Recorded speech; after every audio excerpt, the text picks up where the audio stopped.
Let's get more reaction on this. Third Bridge senior analyst Jordan Berger joins us now with more on Palantir's quarterly results. Jordan, the stock soaring here, at least initially in the after hours, but your take on this report, Jordan.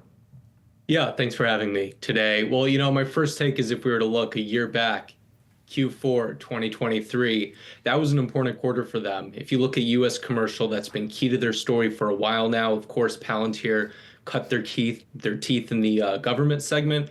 Their pivot to commercial has been a long time coming, and we really saw that come to a head. 1 year ago, the U.S. commercial revenue growth coming in at 70%.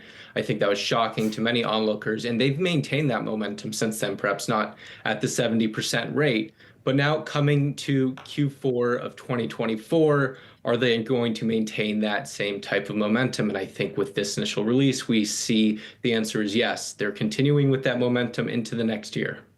And to your point, just to put some numbers around that, Jordan, we saw sales to the U.S. government up 45% to $343 million, commercial revenue up 64% to $214 million. So it's still a smaller part of the business, but growing very quickly here. What do you think the sort of resting state of that is in terms of the balance in the business? Absolutely. They're both, of course, very important segments of the business. The government segment will continue to be an important segment of the business. I think, if anything, underlined by all the recent news flow around DeepSeek, the geopolitical reasons around that, so on and so forth. But the commercial segment's interesting. That when they moved into this market, they had a very services-intensive business. They've been trying to scale that down for years. This is not an easy thing to do. Many software companies try. But from what we've heard from experts, they've been very successful at doing so. And their latest innovations in that regard have been the AIP offering, which is, you could think of almost like a semantic layer to make it easier to sell this very complicated product. That would be their Foundry product, as well as their bootcamp sales model, which we've heard a lot about in the past. This, again, just being a way of identifying an AI use case and drilling down on that one use case quickly to sell quickly. And all this, the point of it is to say they've been hyper-focused on moving into the commercial market and making it easier to sell this historically very challenging product to sell in these shorter term timeframes. And it seems that we've been seeing that pay off. And now really all eyes will be on how those new lands really start to expand into those massive 7- and 8-figure deals that they're so well known for. Jordan, who would you consider Palantir's competition? It's a great question. I think everyone might have a different answer to that. I think historically it might be hard to say they have any direct competitor. Some may have said C3 at some times.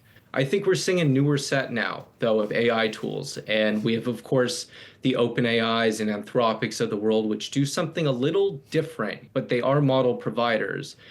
Those providers are partnering with the hyperscalers like Microsoft, AWS, and Google to provide services and the AI technology together. And that type of enablement is similar to the same type of thing Palantir does. So I think if you were to ask Palantir not to speak for them, I would guess they would say something to the extent of they have no direct competitor, but maybe you could combine enough things together to approximate it, but it's going to be a lot harder. And what we've heard from experts we've spoken to is that may still be the case. There may not be one direct competitor out there today. So even if all of these things are true, and there is this very optimistic case for the company, most of the folks who are not as positive on the stock have said it's just too expensive. That even if you are looking at the numbers that we see today, that yes, are sending the stock higher, that some of this is already priced in this huge run-up that we've seen in the shares. What would you say to that? Yeah, it's impossible to ignore the AI hype cycle aspect to this. And certainly Palantir's been front and center of that hype cycle now. To the extent to which that's been overvalued is not something I could comment on. Here at Third Bridge, we try to compile as many expert insights as possible, but we don't actually make takes on the valuation. So while I couldn't comment on that, I would agree, of course, there is a huge hype cycle around that. Trying to understand whether they are benefiting from that justly, I agree, is something that remains to be seen. No one really knows quite yet. But as far as execution, which is really what we can talk about right now, it seems from what we've seen and what we've seen today, they continue to execute best in class.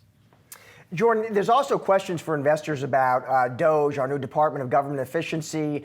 I think investors have questions about whether that could actually result in cuts to U.S. military spending, what that would mean for different names, different defense contractors, maybe what that would mean for Palantir. You know, I did ask CEO Alex Karp about that. He said, listen, bottom line, there's going to be new ways of doing business here in America. He said, in aggregate, his words, as long as you're a company that's long America, long the West, like Palantir, you're in a good spot. But I'm just curious how you think about that. Is that a risk if you're long Palantir you should be thinking about? Yeah, I mean, if we think in the 21st century, America's software assets and software companies are some of our really crown jewels of our economy. So to that extent, that would be a tailwind for Palantir. Now, whether cuts might affect certain budgets and certain contracts here and there, I can't say. But if, you know, America is long innovation, certainly Palantir stands to benefit from that. Jordan, thank you so much. Appreciate your reaction there. Thank you.